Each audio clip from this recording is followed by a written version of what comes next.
Ljudje pa lahko menjamo tudi bivališča.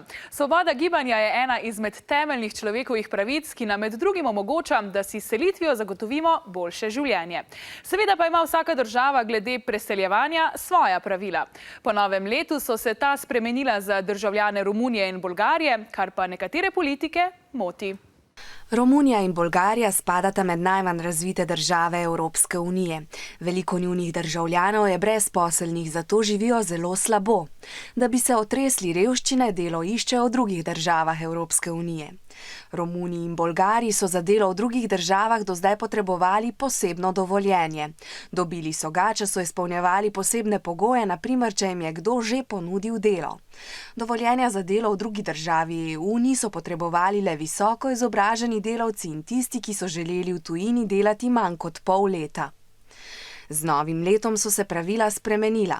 Nič več ni pomembno, kakšno izobrazbo ima delavec in kako dolgo želi ostati v deželi.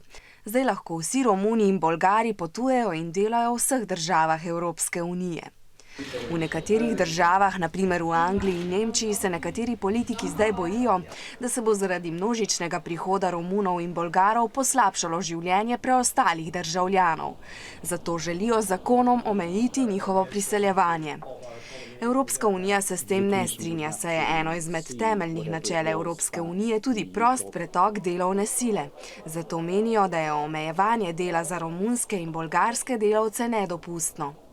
Torej, Romuni in Bolgari lahko zdaj neomejeno delajo v vseh državah članicah Evropske unije. Nekateri politiki zato želijo omejiti priseljevanje. Evropska unija pa se s tem ne strinja, saj zagovarja prost pretok delavcev.